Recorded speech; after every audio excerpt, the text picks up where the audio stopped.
Have a wonderful day. Enjoy the story, everyone. Olivia Harper stared at her reflection in the ladies' room mirror at the grand ballroom of the Century Plaza Hotel and took a shaky breath. Her navy blue dress was perfect, her makeup flawless, but her expression screamed pure panic. In 5 minutes, she'd have to return to the company gala where all the executives' wives were eyeing her with those patronizing smiles that said, "Poor thing, still single at 31. Breathe, Olivia. It's just a dinner. You've survived board presentations to Fortune 500 executives. You can survive a few judgmental socialites," she muttered to herself, reapplying her lipstick for the third time. The problem was that exactly 15 minutes ago, she'd committed the most epic blunder of her career when Margaret Sinclair, the CEO's wife, had asked in front of the entire table, "So, darling, when do we get to meet your husband?"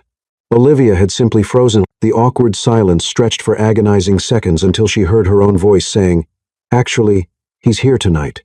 My husband works at the company." Margaret nearly dropped her crystal champagne flute. "Really? Who is it? Do we know him?"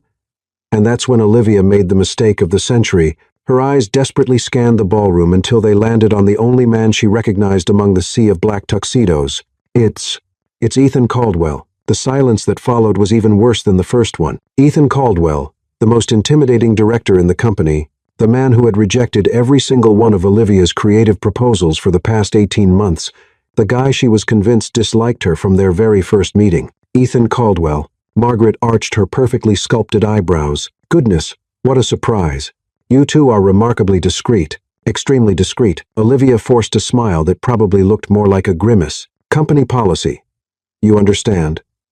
We prefer to maintain professional boundaries." Now, here she was, hiding in the restroom while Ethan Caldwell probably had no idea he'd become her fictional husband 15 minutes ago. Olivia took a deep breath and pushed open the mahogany door. She had to find Ethan and explain the situation before someone congratulated him on his marriage. She crossed the marble-floored ballroom with determination until she spotted his commanding presence near the mahogany bar, engaged in conversation with other senior executives. Ethan Caldwell was the complete opposite of everything Olivia found appealing in a man.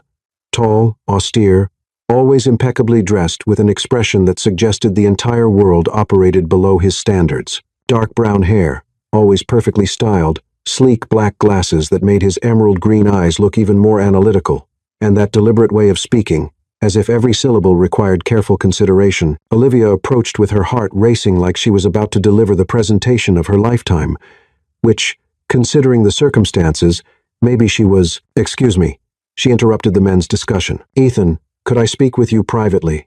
It's rather urgent." Ethan turned deliberately, those penetrating green eyes scrutinizing her from head to toe, like she was a quarterly report with questionable numbers. "Olivia, what's the matter? It's somewhat personal." She smiled tensely at the other executives. "Married couple business. You know how it is." The other men chuckled and dispersed with those predictable comments about domestic negotiations. Ethan's brow furrowed. "Married couple?" Olivia guided him to a quieter area near the floor-to-ceiling windows overlooking the city skyline. "Listen, I realize we don't exactly have a harmonious working relationship. That's a diplomatic way to phrase you consider me an inflexible perfectionist, and I find your proposals creatively ambitious but analytically weak." Ethan interrupted with that measured tone. She knew all too well. "Wonderful. Thank you for that brutally honest assessment of our professional dynamic." Olivia inhaled deeply. "But I desperately need your assistance. Something rather complicated has occurred. All right. Extremely complicated. Monumentally complicated. Career-endingly complicated." Ethan crossed his arms, his expensive watch catching the chandelier light. "Olivia, you have 30 seconds before I conclude this is an inefficient use of my time. I informed the executives' wives that you're my husband." The silence that followed was so profound that Olivia could distinguish the string quartet in the corner, distant conversations, and even the faint hum of the air conditioning. Ethan observed her with an expression she'd never witnessed before. It wasn't annoyance, shock, or disapproval. It was something far more unsettling. Barely suppressed fascination. "Fascinating," he finally said. "And what precisely motivated this declaration?" "Because they were studying me with those pitying expressions, you understand? Poor dear, over 30 and still unmarried, and I simply panicked. And among all the gentlemen in this ballroom, you specifically selected the individual who, according to your previous assessment, possesses the warmth and spontaneity of a financial spreadsheet. Olivia's eyes widened in mortification. You overheard that conversation. I possess functional hearing, Olivia, and your frustration tends to compromise your volume control. Her cheeks blazed crimson. Look, I acknowledge it was a spectacularly poor decision, but Margaret is approaching our location. Ethan interrupted, gesturing subtly. Accompanied by approximately 4 other wives, all displaying obvious curiosity about our matrimonial arrangement, Olivia pivoted and observed the group advancing like designer-clad investigators pursuing a promising lead. Complete panic activated. What should I do? What should I do? They'll discover my deception immediately. Ethan exhaled slowly, like someone contemplating a high-stakes business merger. You owe me a comprehensive explanation of how we arrived at this preposterous situation. Does that indicate It indicates you've just placed me in circumstances requiring performance skills I definitively lack. Margaret materialized with her entourage, all radiating that particular smile that signaled imminent social interrogation. Ethan, how delightful to discover you two together. We were just discussing how we never detected any romantic connection. You're truly masters of discretion. Ethan glanced at Olivia, then at Margaret, and she witnessed the precise moment he made a decision that would transform everything. Indeed, he said, placing his arm around Olivia's waist with apparent naturalness. Though she detected the tension in his posture, when you encounter the right person, public displays become unnecessary. Olivia nearly choked on her own breath. Ethan's arm encircling her was unexpectedly warm and steady, and she had to resist the impulse to step away. Not because it was uncomfortable, which was disturbing enough, but because it felt right, and that realization was absolutely terrifying. How long have you been together? Inquired one of the women. Olivia started to respond, but Ethan spoke first. Approximately 2 years. We developed our relationship gradually, didn't we, darling? He regarded her with an expression that could appear affectionate to observers. Unfamiliar with his analytical green eyes and the controlled alarm she detected there, Olivia has always approached everything with remarkable determination. Determination is certainly accurate. Olivia smiled in return, deciding that if they were committing to this fabrication, she'd ensure he shared the consequences. Ethan is considerably more systematic. He prefers to evaluate every variable before reaching any conclusion. Extraordinarily systematic. The women laughed as if witnessing the most charming exchange imaginable, but Olivia noticed Ethan's almost imperceptible jaw tightening. Point taken. How romantic. When was the ceremony? Why didn't you include colleagues from the company? Olivia responded swiftly. We opted for an intimate celebration, immediate family only. Ethan values privacy tremendously. Don't you, sweetheart? As does Olivia. He replied smoothly. She prefers avoiding unnecessary attention. Margaret applauded enthusiastically. Absolutely enchanting. You must join our table immediately. I insist. Harrison will be thrilled to learn that Ethan finally discovered someone capable of appreciating his unique qualities. And thus, Olivia found herself being escorted to the evening's head table, arm-linked with the man she'd considered her primary professional adversary, preparing to spend the subsequent 3 hours portraying the devoted wife of Ethan Caldwell.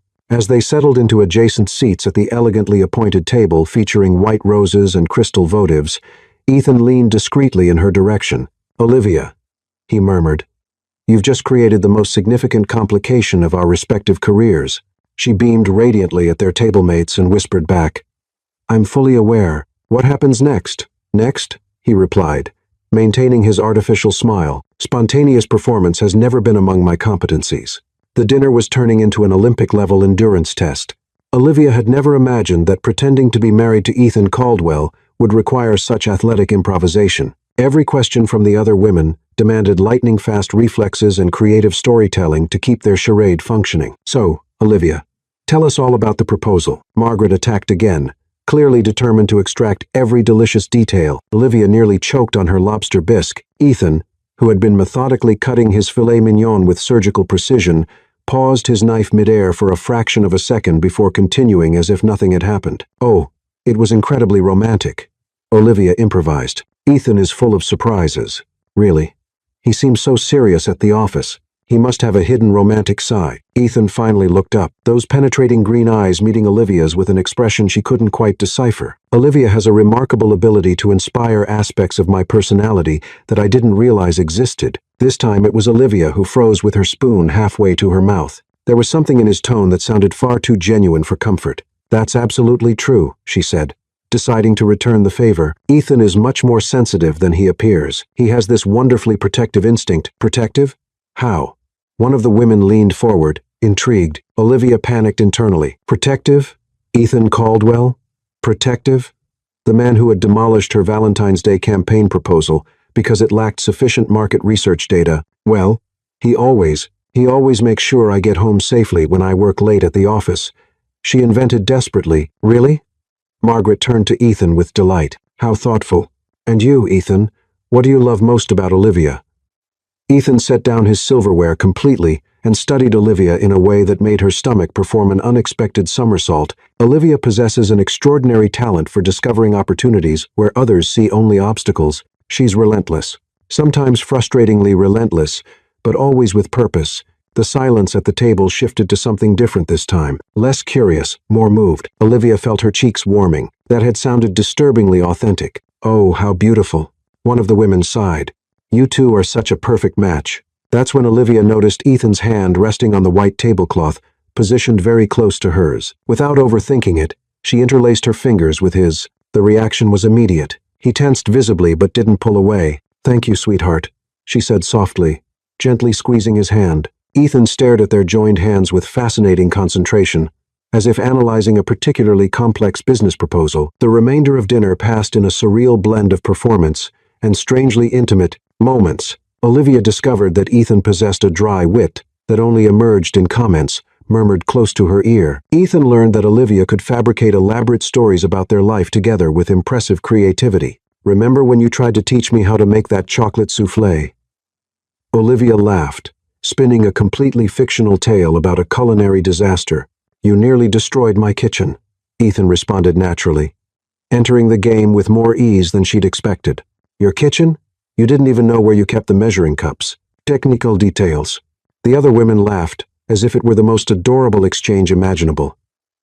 And Olivia realized they had developed an unexpectedly natural chemistry in their act. Ethan wasn't just the stern executive she knew. He was intelligent, had excellent comedic timing, and when he relaxed slightly, even charming. When dinner finally concluded and guests began dispersing, Olivia and Ethan found themselves alone near the hotel's marble-columned lobby. Well, Ethan said, loosening his black silk tie, we survived the opening act. I'm sorry for dragging you into this mess, Olivia sighed. I genuinely didn't consider the consequences. Olivia, Ethan turned to face her directly. Have you contemplated that we now need to maintain this deception at the office as well? These women communicate with other people. This news will circulate throughout the company. Reality crashed over Olivia like an ice-cold wave. Oh my goodness. You're absolutely right. Everyone will know that we're supposedly married. The word is married. Olivia, I can't even say it. How are we going to manage this at work? You barely acknowledge my existence normally. Ethan ran his fingers through his perfectly styled hair, disheveling it for the first time Olivia could remember seeing. He looked more human that way. We'll need to establish some ground rules, he said. First, no excessive public displays of affection. We're a discreet couple, remember? Obviously. Second, we need to coordinate our stories. If someone asks for details, we must provide consistent answers. Olivia nodded agreement. Make perfect sense. And third, Ethan hesitated. Third, this remains strictly professional. It's not real, Olivia. It's simply a temporary situation. Until we devise an elegant exit strategy. Of course, she agreed quickly. Obviously. Who suggested it would be real? That would be ridiculous. Completely ridiculous, Ethan repeated. They stood in silence for a moment, studying everything except each other. So, Olivia broke the quiet. I'll see you Monday at the office, honey. Ethan winced visibly. We'll need to practice that aspect. The endearing nicknames, why, I thought it sounded natural.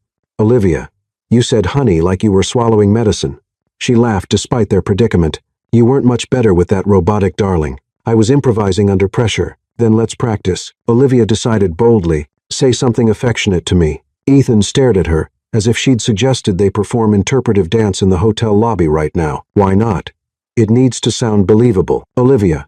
Just one phrase. Anything. Ethan took a deep breath like someone preparing to dive into uncharted waters. You look beautiful tonight. Olivia blinked in surprise. There was something in the way he said it that made her heart accelerate unexpectedly. That was good, she said more quietly than intended.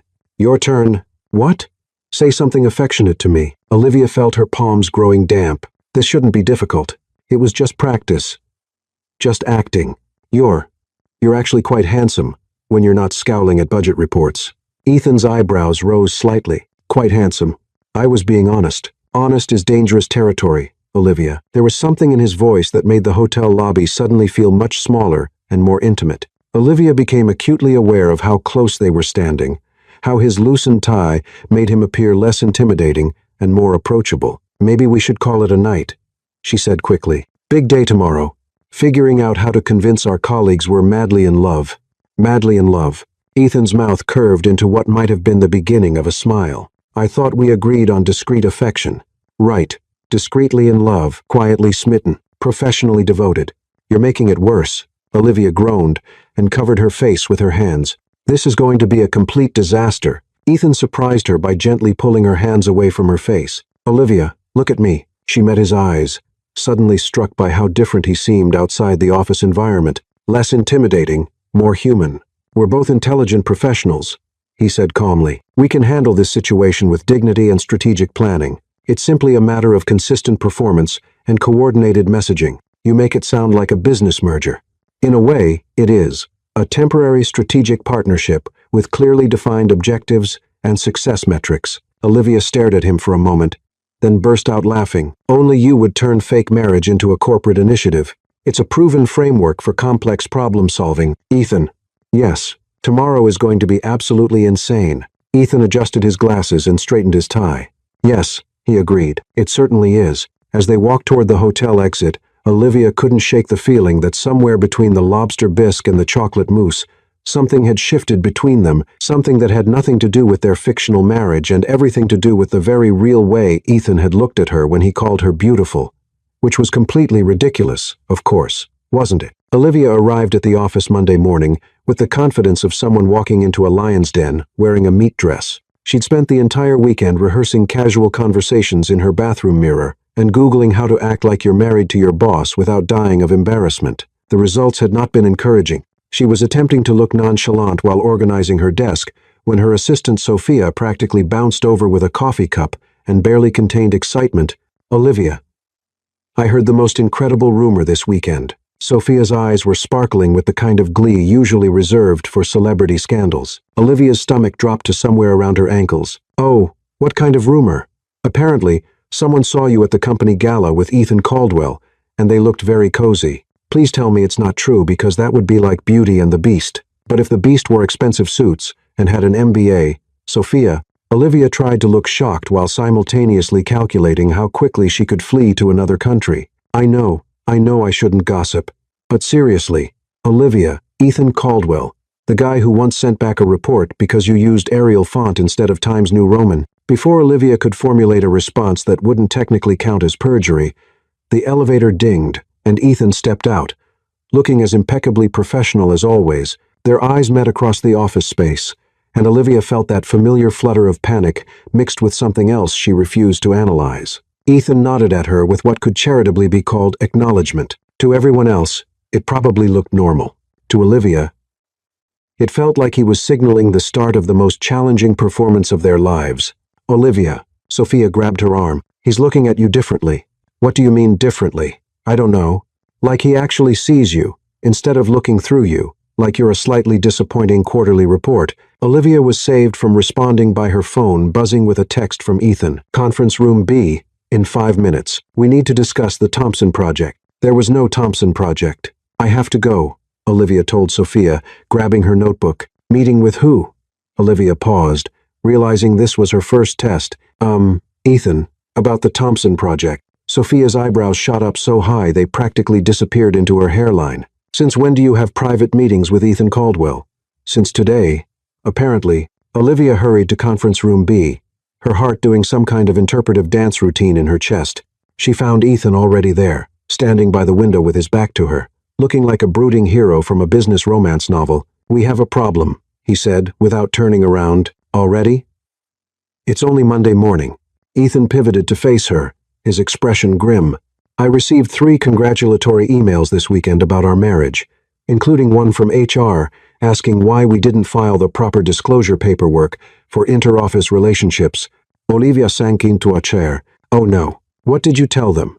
That we were handling the paperwork this week, which means we now have approximately 4 days to either file fake marriage documents or confess to the entire company that we're elaborate liars. Can we file fake documents?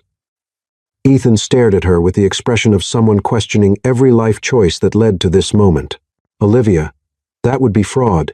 Right, obviously, I knew that. She definitely hadn't known that. So, we confess, and destroy both our careers. When word spreads that we fabricated a marriage to impress socialites at a company gala, I don't think so. Olivia buried her face in her hands. This is getting out of control so fast. It gets worse. Ethan continued mercilessly. Margaret Sinclair called my assistant this morning. She wants to arrange a dinner party for us next Saturday at her house, with her husband and 3 other executive couples. A dinner party? Like where they'll ask us personal questions for 3 hours while we eat fancy food and try not to blow our cover. Precisely. Olivia looked up at Ethan, who was pacing the small conference room like a caged accountant. You know what the really crazy part is? That we're discussing marriage fraud in a conference room named after a motivational poster? No, that we're actually pretty good at this fake marriage thing. Last night at the gala, we had chemistry. We were convincing. Ethan stopped pacing and fixed her with one of his analytical stares. Chemistry is a scientific term, Olivia. What we had was synchronized improvisation based on mutual desperation. Call it whatever you want, but those women bought it completely. Before Ethan could respond, the conference room door opened, and Greg Lawson from accounting walked in, then immediately backed out with an embarrassed grin. Sorry, I didn't realize this room was occupied by you two together privately. He waggled his eyebrows suggestively. I'll just find another room. Don't mind me. The door closed, leaving Olivia and Ethan staring at each other in horror. He thinks we were, Olivia started, having a romantic encounter in a conference room. Ethan finished flatly. During work hours, this is exactly what I was afraid of. Now everyone's going to be watching us, analyzing every interaction, looking for signs of our supposed relationship. As if summoned by their panic, Sophia's voice came through the intercom. Olivia, Margaret Sinclair's assistant is online too. Something about dinner plans. Olivia and Ethan exchanged a look of mutual terror. Answer it, Ethan said grimly. And remember, we're happily married professionals who are completely normal and definitely not committing elaborate deception. Olivia picked up the phone with hands that were only slightly trembling. Hello? Olivia Harper. Margaret's voice was so cheerful it was practically weaponized. I hope you don't mind me calling during work hours, but I simply had to speak with you about Saturday evening. Saturday evening sounds wonderful, Olivia replied, making frantic gestures at Ethan, who was now looking like he was contemplating jumping out the window. Marvelous. Now, I thought we'd keep it intimate.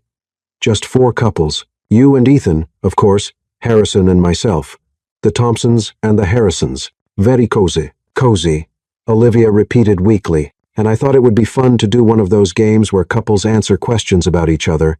You know, like how you met, your first kiss. What annoys you most about each other? All those delicious little details that make marriages so fascinating. Olivia's vision started going spotty around the edges. Questions about each other.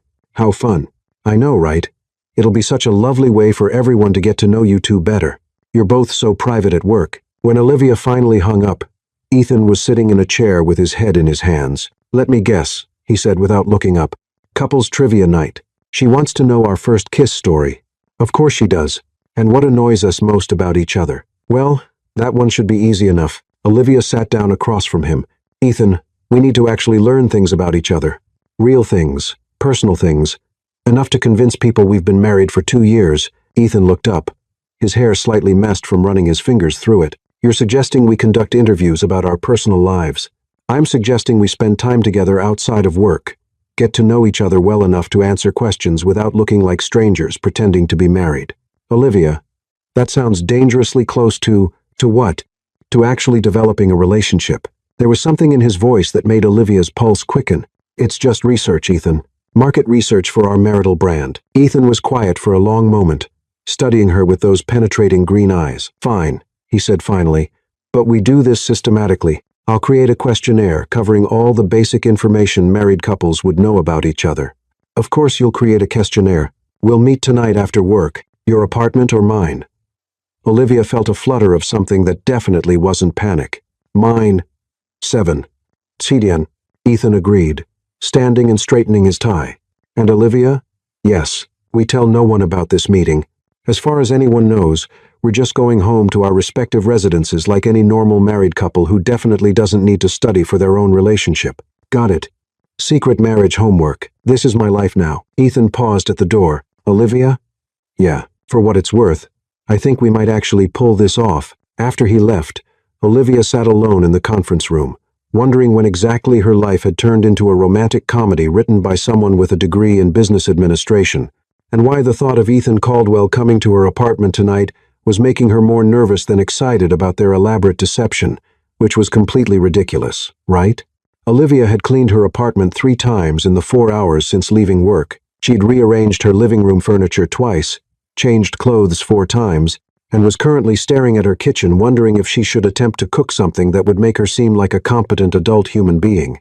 The problem was that Ethan Caldwell was coming to her apartment in exactly 17 minutes, and she was having the kind of nervous breakdown usually reserved for teenage girls before prom. This is ridiculous, she muttered to herself, yanking open her refrigerator. He's not your actual husband. He's not even your actual friend. He's just a colleague who got trapped in your web of social anxiety and poor impulse control. Her refrigerator stared back at her with the accusatory emptiness of someone who survived primarily on takeout and emergency granola bars. She had yogurt that might have expired during the Clinton administration, some wilted lettuce that looked like it was auditioning for a zombie movie, and a bottle of wine she'd been saving for a special occasion. This definitely qualified as a special occasion, not a good one, but definitely special. The doorbell rang at exactly 7 because, of course, Ethan Caldwell was punctual, even for fake marriage preparation meetings. Olivia took a deep breath, smoothed her casual but not too casual sweater, and opened the door. Ethan stood in her hallway holding a leather portfolio, a laptop bag, and what appeared to be a small whiteboard. He'd changed out of his work suit into dark jeans and a navy button-down shirt that made his green eyes look impossibly intense. Olivia had never seen him in casual clothes before, and it was doing strange things to her equilibrium. "Hi," she said, then immediately felt stupid, because who says hi to their fake husband? "Good evening," Ethan replied formally, because apparently, even in casual clothes, he couldn't bring himself to say something as relaxed as, "Hi, come in." Olivia stepped back, gesturing toward her living room. "Can I get you something to drink? I have wine, coffee, water, and..." She glanced toward her kitchen. "Wine." "Wine sounds appropriate for this situation," Ethan said, looking around her apartment with the kind of careful attention she'd seen him apply to quarterly reports. "This is nice. Very you." Olivia paused in the process of opening the wine bottle. "What does that mean?" Colorful, creative, slightly chaotic, but in an intentional way. He was studying her bookshelf, which was indeed a chaotic mix of marketing textbooks, romance novels, cookbooks she'd never used, and what appeared to be a small succulent garden. I wasn't sure if that was a compliment or a performance review. Ethan turned back to her with what might have been a smile. It was an observation, a positive one. Olivia handed him a glass of wine and settled onto her couch, tucking her legs under her.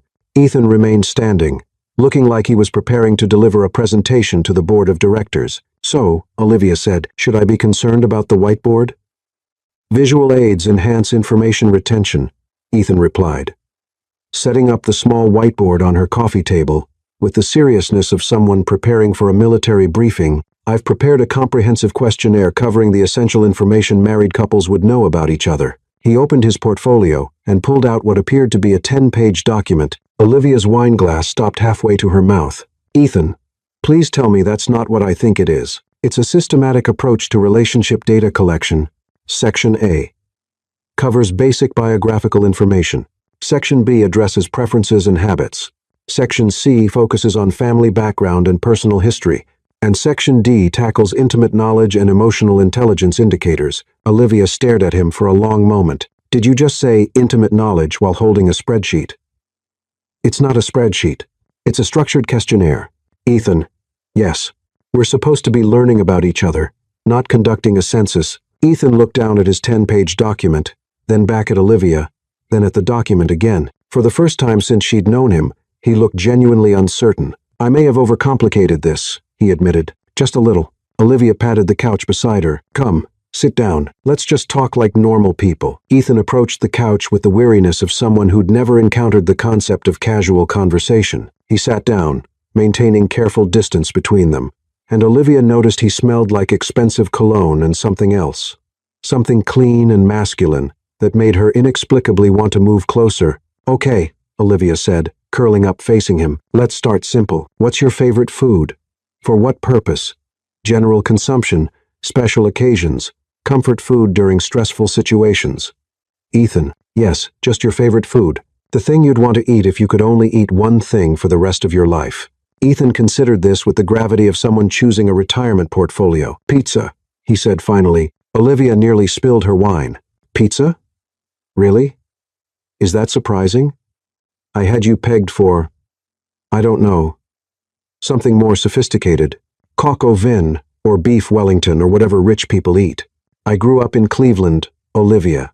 My dad was a high school math teacher, and my mom worked at the library. We ate pizza on Friday nights, and considered it a celebration. He paused, looking slightly surprised at himself. I haven't thought about that in years. There was something in his voice that made Olivia's chest tighten unexpectedly. What kind of pizza? Pepperoni and mushrooms. Nothing fancy. Ethan took a sip of his wine. What about you? Chocolate chip cookies? Specifically, the ones my grandmother made when I was little. She'd let me help and I'd eat half the chocolate chips before they made it into the actual cookies. That's not technically a meal. You asked for my favorite food, not my most nutritionally balanced choice. Ethan actually smiled at that. Not his polite professional smile, but something real and warm that transformed his entire face. Olivia felt her heart do a little skip beat that had nothing to do with caffeine. Okay, my turn, Olivia said, settling deeper into the couch. Biggest fear. Ethan's smile faded. That's rather personal for a fake marriage questionnaire. Ethan, we're supposed to be convincing people we've been married for 2 years. Married people know each other's fears. Fine. Ethan stared into his wine glass like it contained the secrets of the universe. Mediocrity. Being average. Spending my entire life being competent, but never exceptional at anything that matters. The honesty in his voice caught Olivia completely off guard. She'd expected him to say something safe like spiders or public speaking, not something so raw and real. That's not going to happen, she said quietly. How can you be sure? Because mediocre people don't care about being exceptional. They just coast. You don't coast, Ethan. You push and analyze and perfect everything until it's better than it was before. Ethan looked up at her with an expression she'd never seen before. Vulnerable, maybe. Or surprised. Your turn, he said. Olivia pulled a throw pillow into her lap, hugging it like armor. Ending up alone, not just single, alone. Like becoming one of those people who talks to their cats and orders groceries online because they've forgotten how to interact with other human beings. You have cats? No, but I'd get some for the talking. Ethan laughed, actually laughed, and Olivia felt something shift in her chest. When he laughed, he looked completely different, younger, more relaxed, infinitely more approachable. That's not going to happen either, he said. How can you be sure? Because you're the most socially engaging person I've ever met. You make friends with baristas and elevator operators, and probably the people who deliver your mail. How did you know about the mail carrier? Lucky guess. They fell into a comfortable silence, and Olivia realized with some surprise that she was actually enjoying this. Not just the wine, but the conversation. The way Ethan looked when he relaxed. The discovery that beneath his corporate exterior was someone who grew up eating Friday night pizza and worrying about being ordinary. Can I ask you something? Olivia said. That's the point of this exercise. Why do you hate my marketing proposals so much? Ethan set down his wine glass and turned to face her more fully. I don't hate your proposals. You reject every single one. I reject them because they're brilliant ideas wrapped in insufficient research and presented with more enthusiasm than data. Olivia blinked. You think my ideas are brilliant? Olivia, you have more creative insight in your little finger than most people have in their entire bodies. Your campaign concepts are innovative, memorable, and exactly the kind of fresh thinking the company needs, but you always send them back because brilliant ideas without proper support get killed in board meetings. I send them back so you'll strengthen them, not because I want to discourage you. Olivia stared at him, feeling like she was seeing Ethan Caldwell clearly for the first time. You've been trying to help me. I've been trying to make your work bulletproof so it survives the approval process. By crushing my spirit with endless revision requests? By ensuring your creativity gets the platform it deserves. Olivia felt something warm and complicated unfurling in her chest. I thought you hated me. Olivia. Ethan's voice was softer than she'd ever heard it. I think you're the most talented person in that office. I've always thought that The air between them seemed to change, becoming charged with something Olivia couldn't quite name. Ethan was looking at her with an intensity that made her acutely aware of how close they were sitting, how his casual clothes made him seem less like her intimidating boss and more like a man, a very attractive man who apparently thought she was brilliant. "We should probably get back to the questionnaire," Ethan said quietly, but he didn't move away. "Probably," Olivia agreed, but she didn't move either. "Olivia." "Yes. At the dinner party on Saturday, they're going to ask about our first kiss. I know. We should probably have a story prepared. We should. A believable story. Very believable." Neither of them moved. The space between them felt electric, loaded with possibility and danger in equal measure. "Olivia," Ethan said again, his voice rough around the edges. "Yes. This is a very bad idea." "What is?" But before he could answer, Olivia's phone rang with the aggressive cheerfulness of someone calling about her car's extended warranty. The spell, or whatever it had been, shattered completely. Olivia grabbed her phone and hit decline, but the damage was done. Ethan had moved back to his original position, the careful distance restored, his expression shifting back toward professional neutrality. "We should focus," he said, reaching for his questionnaire. "Saturday is only 5 days away." "Right," Olivia agreed, trying to ignore the way her heart was still racing. "Focus, questionnaire, fake marriage preparation." Exactly. But as Ethan launched into Section B of his systematic approach to relationship data collection, Olivia couldn't stop thinking about the way he'd looked at her when he called her brilliant, or the way the air had changed when he mentioned their fictional first kiss. This was supposed to be pretend, a temporary deception to get them out of an embarrassing social situation. So why did it suddenly feel like the most real thing that had happened to her in months? "Olivia."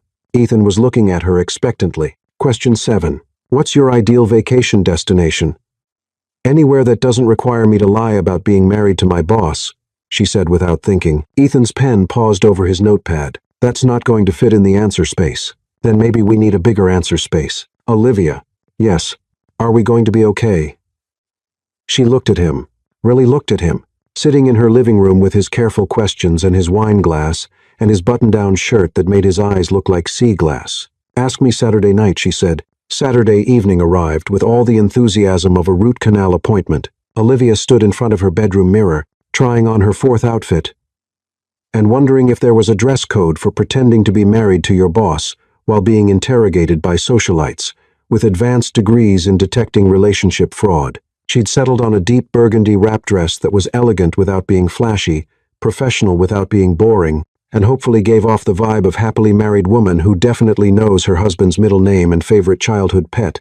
Her phone buzzed with a text from Ethan, "Arriving in 10 minutes. Remember, we've been married 2 years, met at a marketing conference in Chicago, and your engagement ring is being resized." Olivia looked down at her bare left hand and felt a fresh wave of panic. They'd spent the past 5 days meeting every evening after work, cramming for their marriage like it was the most important exam of their lives. She now knew that Ethan's middle name was Alexander. He was allergic to shellfish. His first pet was a golden retriever named Einstein, and he had a small scar on his left knee from falling off his bike when he was 7. More importantly, she'd learned that Ethan Caldwell was nothing like the cold, analytical director she'd thought she knew. He was funny when he wasn't trying to be professional. He listened to classic rock when he worked late.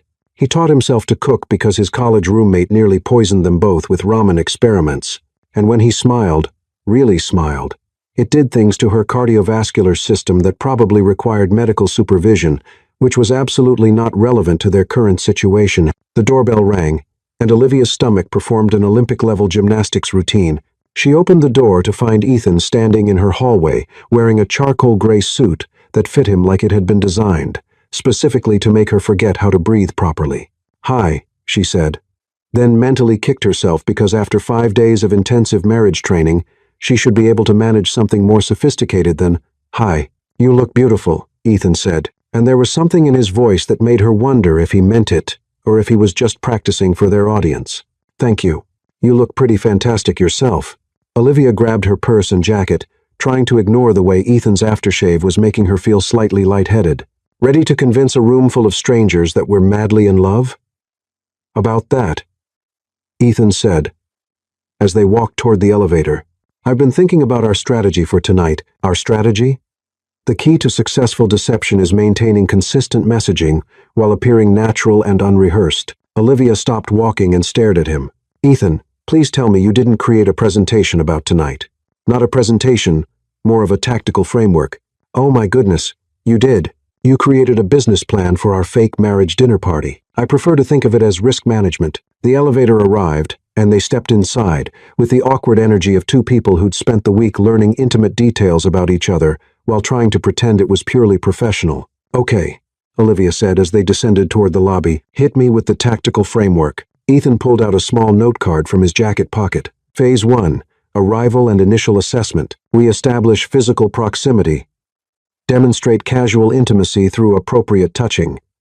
Engage the room's receptiveness to our relationship narrative. Appropriate touching, hand-holding, brief shoulder contact, the occasional arm around the waist, nothing that would seem forced or excessive. Olivia felt her cheeks warming. They'd practiced some of this during their study sessions, but it had been clinical, almost scientific. The idea of Ethan touching her in front of other people, even fake touching, was doing strange things to her nervous system. Phase 2, Controlled Information Distribution. We volunteer just enough personal details to seem genuine while avoiding topics that could expose inconsistencies in our backstory. And Phase 3, Ethan hesitated. Crisis Management. If we encounter unexpected questions or situations that threaten our cover story, we deflect with humor or redirect the conversation to safer topics. The elevator reached the lobby, and they walked toward Ethan's car, a sleek black BMW that was exactly the kind of vehicle she'd expected him to drive. Ethan, Olivia said as he opened her door. Yes. What if we mess this up completely? Ethan paused with his hand on the car door, looking at her with an expression she couldn't quite read. We won't. How can you be so sure? Because, Ethan said quietly, we're better together than we are apart, even when we're pretending. The drive to Margaret Sinclair's house passed in a blur of last-minute cramming and mutual reassurance. Margaret lived in one of those sprawling mansions in the hills that looked like it had been designed by someone who thought subtlety was a character flaw. Olivia counted at least 12 windows across the front facade and what appeared to be a fountain in the driveway. Remind me again why we couldn't just confess our sins and accept professional humiliation. Olivia asked as Ethan parked behind a Mercedes that probably cost more than her annual salary. Because professional humiliation would involve explaining to HR why we lied about being married, which could result in disciplinary action, which could affect our career trajectories for the next decade. Right. Career trajectories much more important than my mental health. Ethan turned off the engine and turned to face her. Olivia, look at me. She met his eyes, struck again by how different he looked outside the office. Less intimidating, more accessible. We're going to be fine, he said. We know each other's stories. We've practiced our timing, and if anyone asks anything we can't answer, we'll handle it together. Together, Olivia repeated. Together. There was something about the way he said it that made her chest feel warm and tight, like maybe together meant more than just tactical partnership, which was ridiculous, of course. They approached the front door, and Ethan reached for Olivia's hand. The contact was electric, his palm warm and slightly rough, his fingers intertwining with hers like they'd done this 1,000 times before.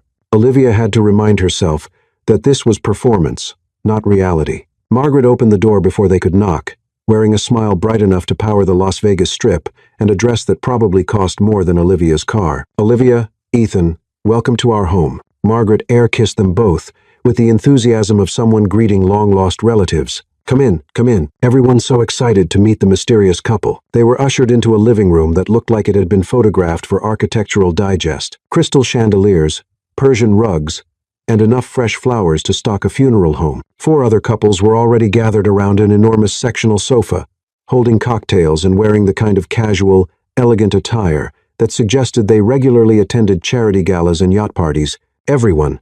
I'd like you to meet Ethan and Olivia Caldwell, Margaret announced, and Olivia felt Ethan's hand tighten almost imperceptibly around hers at the sound of their names linked together. The introductions were a blur of names, handshakes, and polite small talk. There were the Thompsons. Thomas, a senior partner at some law firm, and his wife Laura, who immediately complimented Olivia's dress and asked where she'd gotten it. The Harrisons, Daniel and Susan, who owned a chain of boutique hotels and seemed genuinely nice, and the Everetts. Robert, who worked in private equity, and his wife Claire, who had the sharp eyes of someone who made a hobby of detecting other people's secrets. So, Laura Thompson said once everyone had settled, with fresh drinks. Margaret tells us, you two have been married for 2 years. How did you manage to keep it so quiet? Olivia felt her prepared answer dissolve on her tongue like cotton candy in rain. This was it. Their first real test in front of a live audience. Well, Ethan said smoothly, his arms settling around Olivia's shoulders with practiced ease. Olivia and I both value our privacy. We felt it was important to establish our relationship without the pressures of office gossip and public scrutiny. How refreshingly mature, Susan Harrison said approvingly. So many couples today seem to document every moment on social media.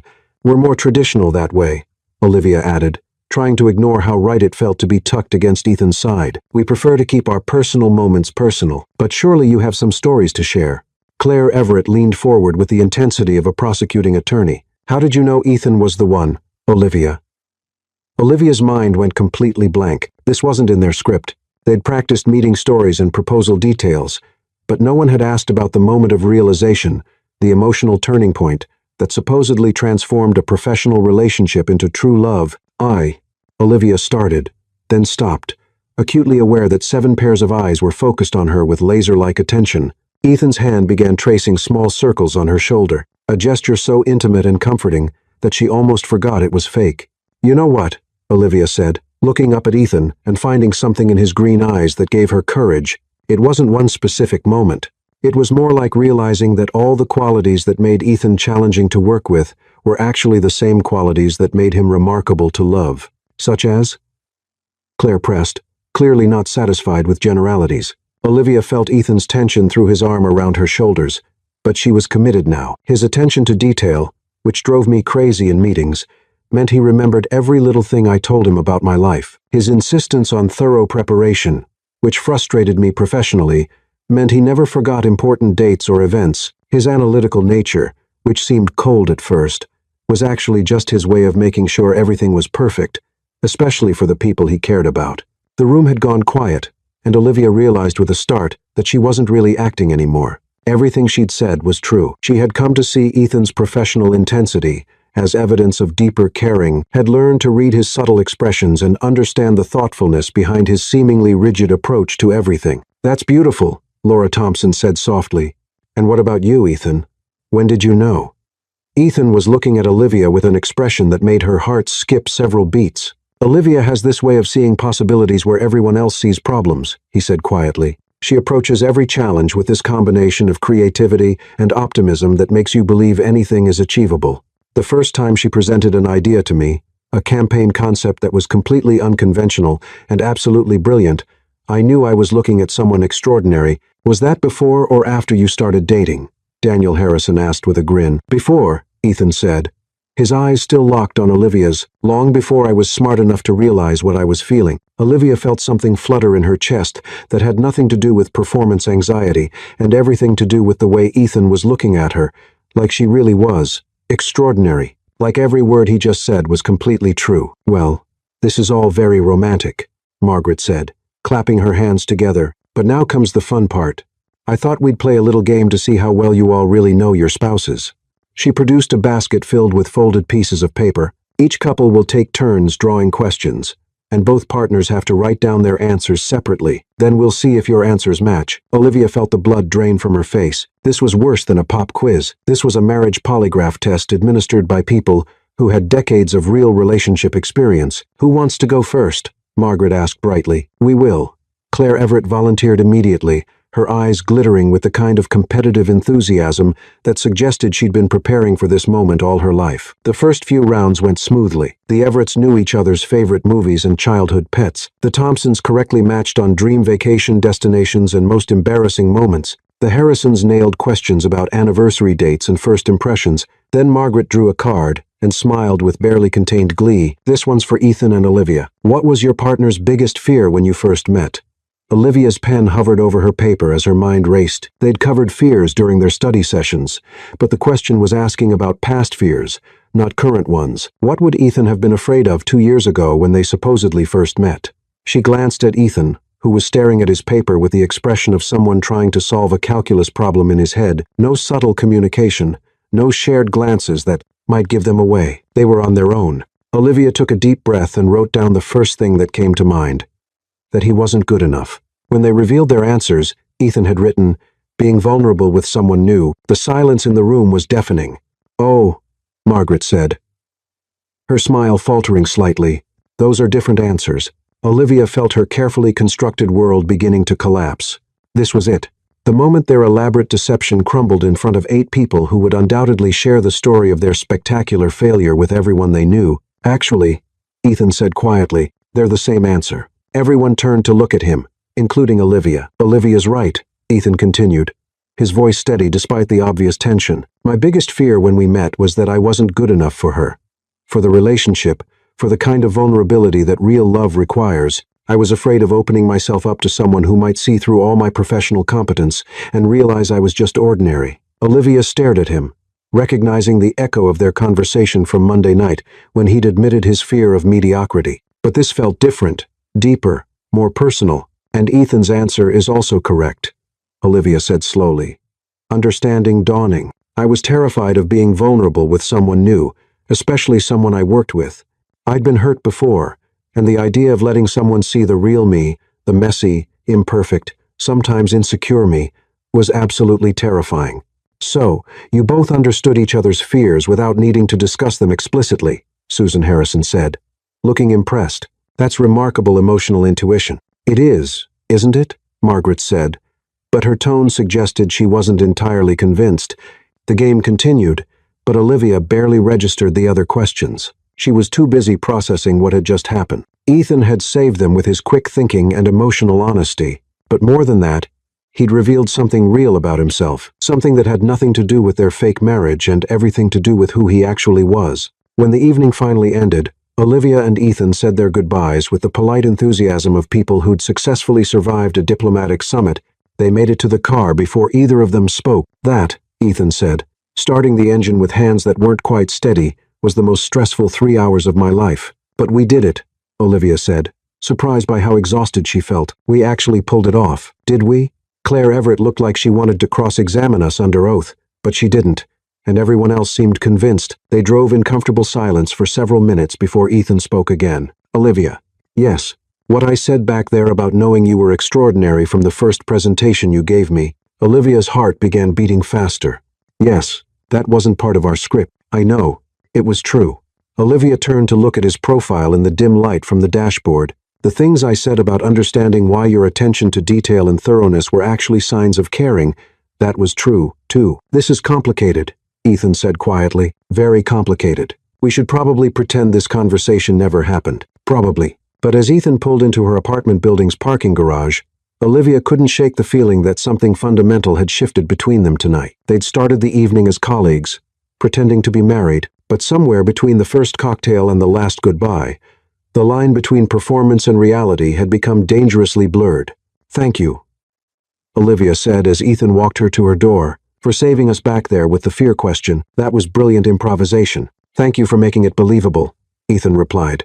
"Your explanation about vulnerability made perfect sense." They stood outside her apartment door, neither quite ready to end the evening, both aware that Monday would bring them back to the office, where they'd have to navigate their real relationship in the context of their fake one. "So," Olivia said, "I guess we're officially a successfully married couple now." "Officially fictional, you mean?" "Right. Fictional." Ethan stepped closer, and Olivia's breath caught. For a moment, she thought he might kiss her. Really kiss her. Not for show or practice or tactical preparation, but because he wanted to. Instead, he reached past her and pressed the elevator button she'd forgotten to push. "Good night, Olivia," he said softly. "Good night, Ethan." As the elevator doors closed between them, Olivia leaned against the wall and tried to process what had just happened. They'd successfully convinced 8 people that they were happily married. They'd survived their first major test as a fake couple. So, why did she feel like she was falling for someone who was supposed to be completely fictional?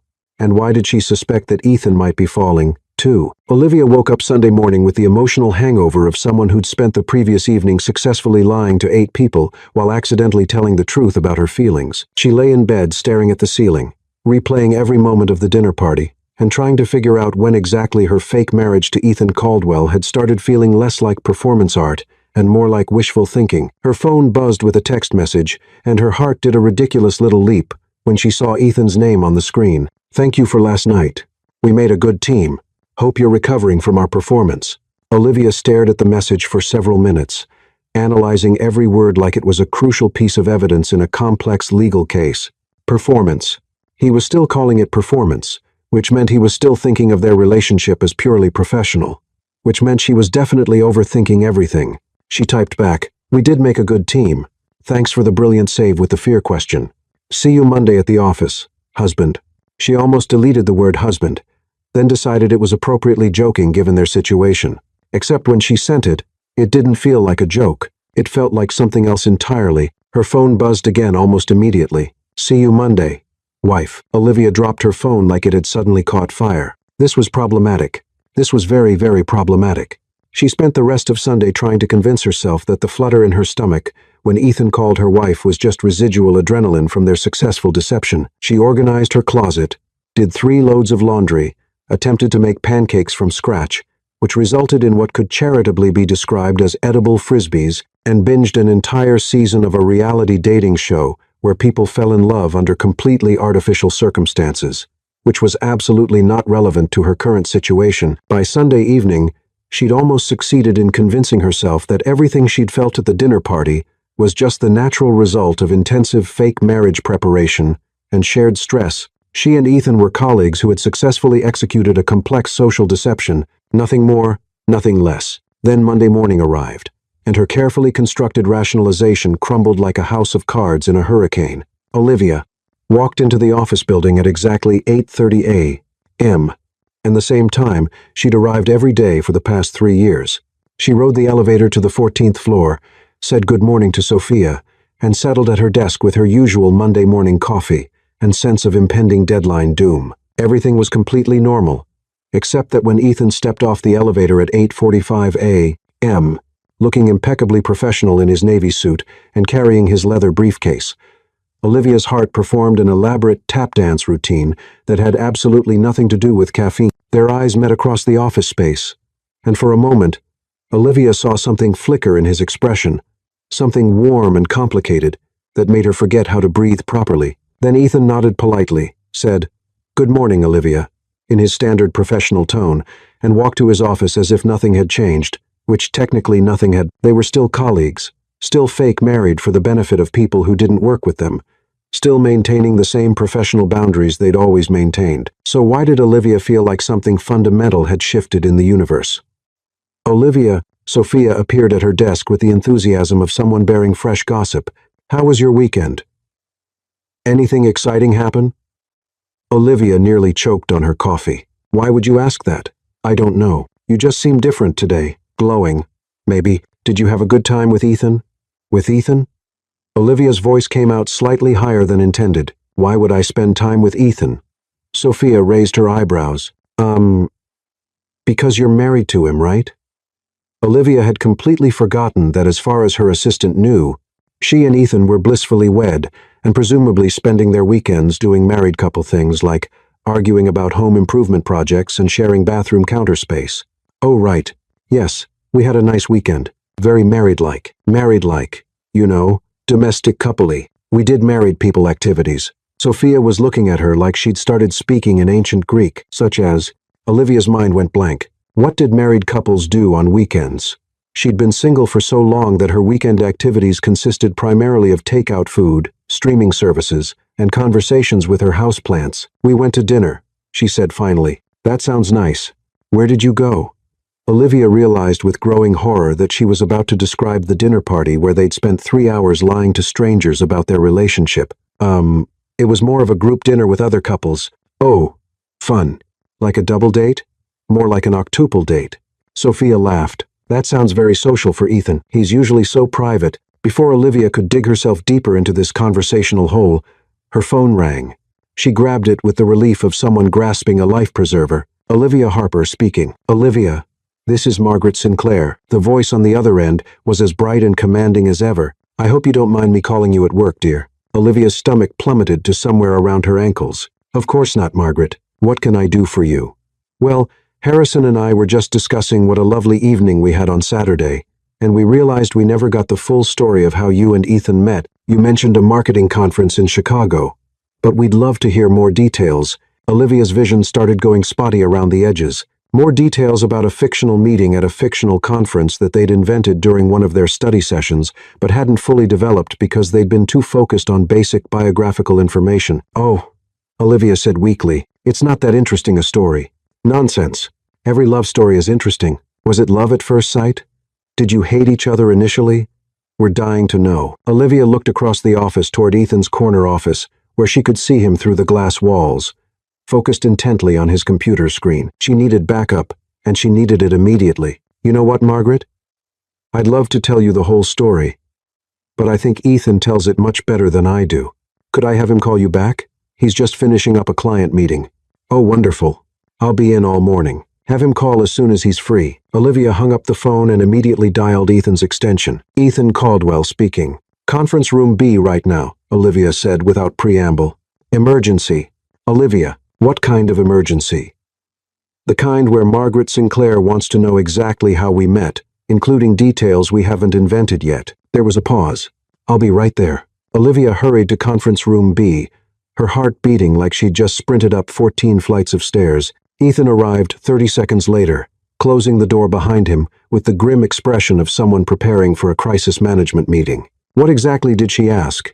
He said without preamble. Details about how we met at the marketing conference in Chicago. She wants to know if it was love at first sight or if we hated each other initially, and she wants you to call her back as soon as possible to tell her the whole story. Ethan sat down heavily in one of the conference room chairs. We should have prepared for this. We prepared for everything. We have favorite movies, childhood pets, anniversary dates, family histories. How were we supposed to know she'd want a minute-by-minute breakdown of our fictional first meeting?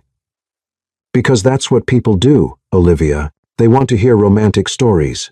They want details and emotions and narrative arc. Olivia began pacing the small conference room like a caged animal. Okay, so we make something up right now. We create a meet-cute story that's believable and romantic and consistent with everything we've already told them. In the next 5 minutes, do we have a choice? Ethan pulled out his phone and opened his notes app. Fine. Chicago Marketing Conference. We need a specific hotel, a specific situation, and a specific reason why we would have interacted despite working for the same company, but not knowing each other. Well, Olivia stopped pacing. Wait, we work for the same company? Why wouldn't we have known each other before a conference in Chicago? Because Ethan paused, thinking, you were in the New York office, and I was in the Los Angeles office. I transferred to New York 6 months after we got married, but everyone here knows you've been in the New York office for 3 years. Then we both started at the company recently after we got married. Olivia shook her head. Margaret knows our employment history. She's friends with HR people. They stared at each other across the conference table, the weight of their increasingly complex deception settling over them like fog. This is getting out of control, Olivia said quietly. Completely out of control. Ethan agreed. We should just confess, tell everyone the truth, and deal with the consequences. You're right. We should. Neither of them moved. Olivia, Ethan said after a long moment, can I ask you something? Sure. Are you having as much trouble as I am, remembering that this isn't real? The question hung in the air between them like a loaded weapon. Olivia felt her heart stop, restart, then begin beating in a rhythm that had nothing to do with panic and everything to do with hope. What do you mean? She asked carefully. Ethan leaned back in his chair, running his hands through his hair in the gesture she'd come to recognize as his tell for stress or uncertainty. I mean that when Margaret asked about love at first sight, my first instinct wasn't to invent a story. It was to tell her about the first time I saw you present an idea in a staff meeting and how you had this way of lighting up when you talked about your work and how I thought you were the most passionate, a brilliant person I'd ever seen. Olivia's breathing became very shallow. Ethan, and when she asked about hating each other initially, I wanted to tell her about how frustrated I was that someone so talented was so resistant to feedback and how I stayed awake at night trying to figure out how to help you succeed without crushing your creative spirit. Those aren't fictional stories, Olivia said quietly. No, they're not. Olivia sat down across from him, her hands trembling slightly as she placed them on the table. When you saved us at the dinner party with the fear question, and you talked about being afraid you weren't good enough for me, was that fiction? Ethan met her eyes directly. What do you think? I think, Olivia said, her voice barely above a whisper, that we're in serious trouble. The kind of trouble that ends careers, the kind of trouble that changes everything.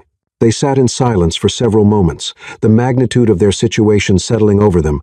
They'd started with a simple lie to avoid social embarrassment, and somehow they'd ended up with something that felt more real than any relationship either of them had ever experienced. Olivia's phone rang, making them both jump. She looked at the caller ID and felt her stomach drop. "It's Margaret again." "Don't answer it," Ethan said quickly. "I have to answer it.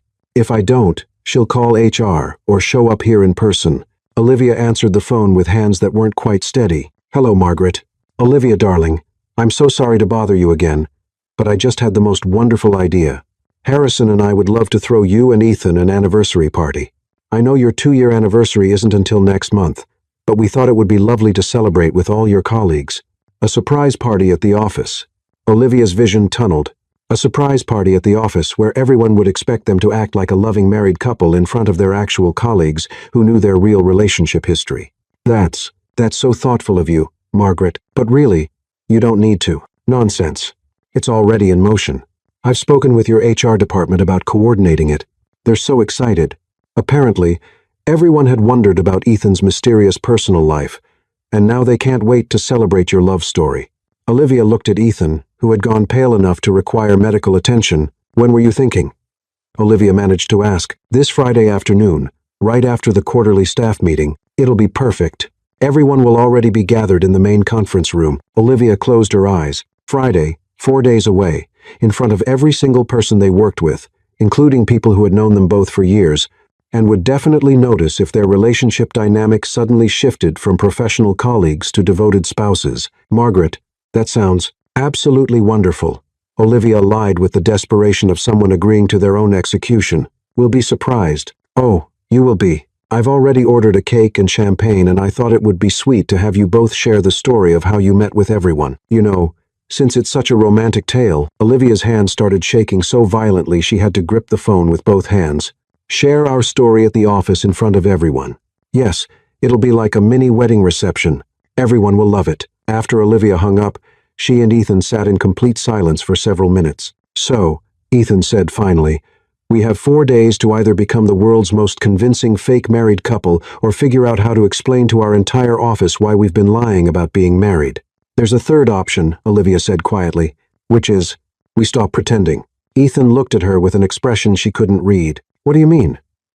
Olivia took a deep breath, feeling like she was about to jump off a very tall cliff, with no idea if there was water at the bottom. "I mean, we stop pretending that this is all fake. We stop pretending that we don't care about each other. We stop pretending that what happened at the dinner party was just good acting." "Olivia, I'm falling for you, Ethan." The words tumbled out before she could stop them. "I'm falling for you. And I don't think it has anything to do with our fake marriage. I think it has to do with getting to know who you really are. When you're not being the intimidating director who shoots down my proposals." Ethan stared at her for a long moment, his expression unreadable. "Do you know what you're saying?" "I'm saying that maybe we don't have to lie to everyone on Friday. Maybe we just don't tell them it started as a lie." "Olivia, that's incredibly risky. More risky than continuing to lie to everyone we work with? More risky than admitting we've been lying to everyone we work with?" Olivia leaned forward, her heart beating so hard she was sure Ethan could hear it. "What if it's not lying anymore? What if we make it real? You want to turn our fake marriage into a real relationship 4 days before we have to convince our colleagues that we've been secretly married for 2 years? I want to stop being afraid of what I feel for you."